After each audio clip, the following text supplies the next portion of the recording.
नमस्कार। नॉर्मलाइजेशन इसको लेके तमाम विद्यार्थी आज सड़क पे है। जो आप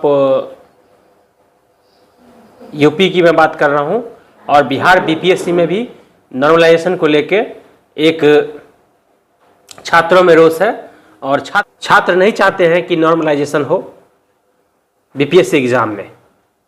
तो आज हम बात करेंगे बीपीएससी में नॉर्मलाइजेशन होना चाहिए या नहीं होना चाहिए, नॉर्मलाइजेशन के क्या नुकसान हैं, क्या फायदे हैं, आखिर इसको लेके इतना हाई तौबा क्यों मचा हुआ है, क्या ये विद्यार्थी के हित में है या नहीं है,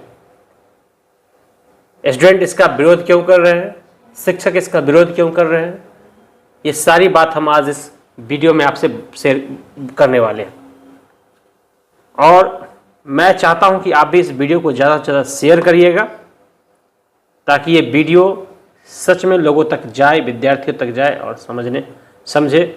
और चैनल पर नए हैं तो चैनल को सब्सक्राइब जरूर करिएगा, बेल आइकन का बटन जरूर दबाइएगा, साथ में ऑल पर भी क्लिक करिएगा। हम सब जान रहे हैं कि 17वीं बीपीएससी का नोटिफिकेशन हो गया, फॉर्म भी फिलअप हुआ और अंतिम दिन सर्वर का इशू जो रहा वो हम सब जान रहे हैं। लेकिन बीपीएससी ने फॉर्म भरने का डेट नहीं बढ़ाया। लेकिन वो मसला तो है ही, उसमें बहुत सारे लोग छूटे भी हैं, बहुत सारे विद्यार्थी छूट गए, बहुत सारे विद्यार्थियों का फॉर्म आधा अधूरा रह गया, कंप्लीट नहीं हो पाया क्योंकि लास्ट डेट के दिन सर्वर का इशू था। लेकिन मैं आज उस पर बात नहीं कर रहा हूँ, मैं बात करने वाला हूँ नॉर्मलाइजेशन, जिसको लेके विद्यार्थियों में गुस्सा है और ये गुस्सा आपको अभी यूपी में दिखने को मिल रहा है। और ये गुस्सा को अगर सही समय पर शांत नहीं किया गया तो ये हर जगह दिखेगा। खैर, हम पहले ये जान लें कि नॉर्मलाइजेशन होता क्या है। नॉर्मलाइजेशन का मतलब ये हो गया कि अगर कोई भी एग्ज़ाम 2 शिफ्ट में होगा, यानी एक शिफ्ट से ज़्यादा में होगा, ये 2 शिफ्ट में हो, 3 शिफ्ट में हो, 4 शिफ्ट में हो, अगर एक शिफ्ट से ज़्यादा होगा तो उसमें ये प्रक्रिया को अपनाया जाता है, नॉर्मलाइजेशन की प्रक्रिया। यानी इसको बोलते हैं कि सामान्यीकरण, यानी सामान्य मतलब समान बराबर ही कर दिया जाता है नॉर्मलाइजेशन। तो इसमें होता क्या है कि मान लीजिए 2 शिफ्ट में एग्ज़ाम हुआ, तो पहला शिफ्ट में जो विद्यार्थी एग्ज़ाम देने जा रहा है उसको हो सकता है यानी क्वेश्चन थोड़ा सा सरल हो और दूसरे शिफ्ट वाले को क्वेश्चन थोड़ा सा कठिन हो, या पहले शिफ्ट वाले को कठिन हो या दूसरे शिफ्ट वाले को आसान हो, इस तरह का होता है। तो इसमें क्या है कि दोनों शिफ्ट के बीच का जो नंबर होता है, औसत नंबर, उस दोनों को मिला के मतलब ऐसा किया जाता है कि दोनों को मिला के एक वैल्यू पे सारा निकाला जाता है। ये सामान्यतः यही प्रक्रिया है।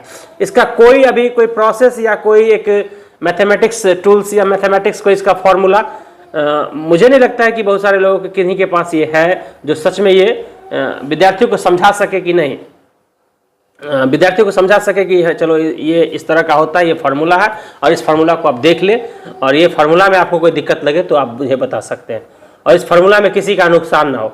ऐसा कोई भी संस्था, कोई भी एग्जामिनेशन जो एग्जाम लेती है संस्था, वो आज तक बताने में असक्षम है, नहीं बता पा रहा है।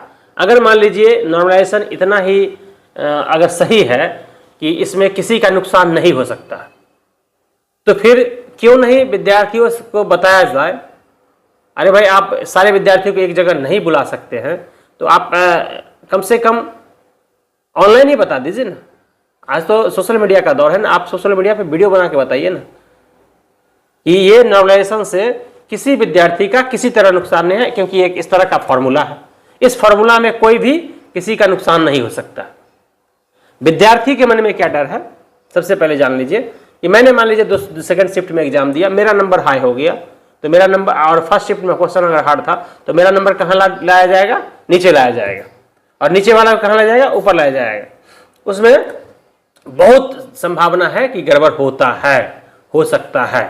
लेकिन नॉर्मलाइजेशन को सुप्रीम कोर्ट ने भी, माननीय सुप्रीम कोर्ट ने भी इसको वैध माना है, माननीय सुप्रीम कोर्ट ने भी इनके पक्ष में फैसला दिया हुआ है। कि नॉर्मलाइजेशन कोई गलत चीज़ नहीं है, लेकिन विद्यार्थी बिल्कुल नहीं चाहता कि नॉर्मलाइजेशन हो। चलिए मान लेते हैं जैसे एसएससी का एग्ज़ाम हो गया, ये सब का एग्ज़ाम जहाँ मैथ्स है, तो मैथ्स में तो समझ में आएगा, मान लीजिए कि ये क्वेश्चन हार्ड होता है, सॉल्व ये मतलब ये हो सकता है कि इजी भी हो, मॉडरेट भी हो या हार्ड भी हो।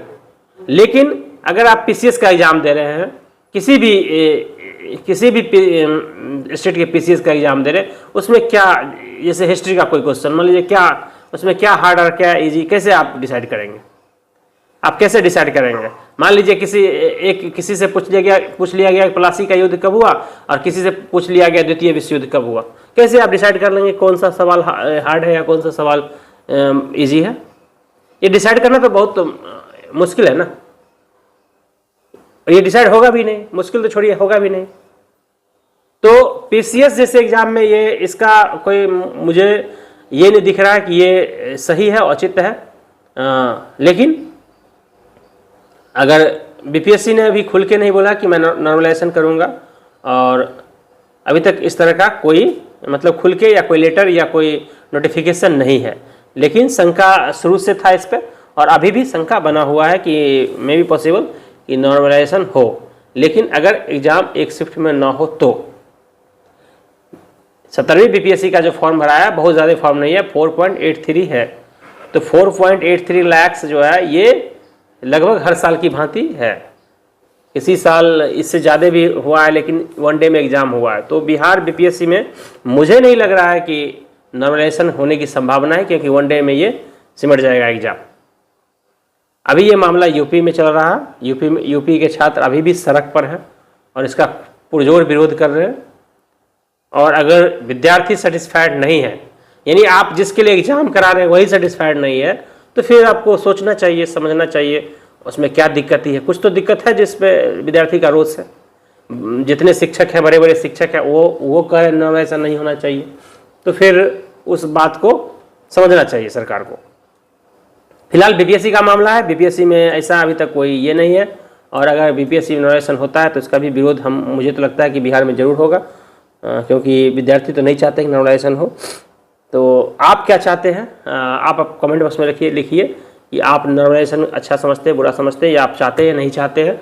आप अगर बीपीएससी का छात्र हैं तो भी, बीपीएससी का छात्र नहीं है तो भी, किसी भी एग्ज़ाम का छात्र है तो आप इसमें कमेंट बॉक्स में लिखिए। लेकिन मेरा यही मानना है कि ये नहीं होना चाहिए, क्योंकि विद्यार्थी इससे सेटिस्फाइड नहीं है। विद्यार्थी को लगता है कि इसमें बाइस हो सकता है, इसमें छेड़छाड़ हो सकता है, इसमें इधर उधर हो सकता है। तो अगर विद्यार्थी की भावनाओं के अनुरूप अगर हो तो नहीं होना चाहिए, नॉर्मलाइजेशन नहीं होना चाहिए। तो आप नॉर्मलाइजेशन के खिलाफ हैं या पक्ष में हैं या सहमत हैं, क्या है आप कमेंट बॉक्स में जरूर बताइएगा। मैं इससे असहमत हूँ, मैं चाहता हूँ कि नॉर्मलाइजेशन ना हो। आप अपनी बात कमेंट बॉक्स में जरूर बताइएगा। मिलते हैं फिर एक नए इन्फॉर्मेशन के साथ नए वीडियो में, तब तक के लिए जय हिंद, जय भारत।